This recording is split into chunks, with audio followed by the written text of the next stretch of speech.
Bonjour et bienvenue dans ce flash d'information. Après la pluie et le beau temps, vous vous en souvenez peut-être, à l'occasion de la présidentielle d'octobre 2020, quelques localités du centre de la Côte d'Ivoire avaient fortement souffert de violences entre populations.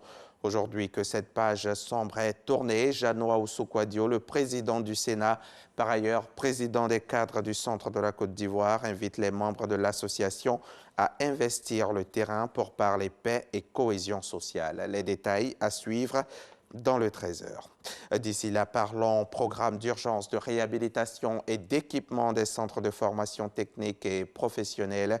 Le ministre de l'Enseignement technique et de la formation professionnelle a lancé cette semaine la première étape des travaux de ce programme qui concerne tout d'abord le lycée professionnel et commercial de Yopougon et les lycées techniques d'Abidjan. C'est justement au lycée technique de Cocody que le premier coup de pioche a été donné hier jeudi. Coût du projet, 36 milliards de francs CFA. Mahama Traoré. Le lycée technique d'Abidjan. Il a été construit en 1959 et le poids de l'âge se ressent sur les bâtiments et les salles d'apprentissage. Le lycée technique et le lycée professionnel et commercial de Yopougon affichent également un tel niveau de vétusté, de quoi susciter pour ces trois centres un plan d'urgence de rénovation et de rééquipement initié par l'État. Les travaux vont consister à une réhabilitation profonde, depuis le plafond, la charpente, les carrelages, la peinture, les aluminiums et même les portes en bois, tout va être repris entièrement. Et par la suite, aussi tout ce qui est plomberie sanitaire, tout ce qui est électricité va être vu pour donner quand même un cadre de vie confortable à nos étudiants. Sinon, pour la rentrée, les étudiants pourront rentrer dans les salles de classe entièrement rénovées. En plus de la réhabilitation des salles de cours, les salles d'apprentissage seront également dotées de nouveaux équipements à la faveur de ces travaux qui vont durer 2 ans, comme pour attester de la volonté de l'État à bâtir un capital humain compétent et adapté aux besoins du marché de l'emploi. Il s'agira, à mon sens, d'avoir les établissements les mieux tenus, des établissements qui attirent et qui inspirent aussi confiance. Et il faut mettre les enseignants dans de bonnes conditions de travail, d'apprentissage. L'idée, c'est progressivement d'avoir la réhabilitation de tout le dispositif existant actuellement et de voir aussi avec l'appui de l'État et de nos partenaires comment nous allons reconstruire encore des lycées techniques et professionnels dans les différentes régions du pays.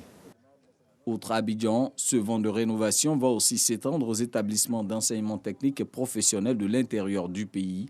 Dans l'ensemble, ce vaste programme de modernisation va coûter 36 milliards de francs CFA à l'État.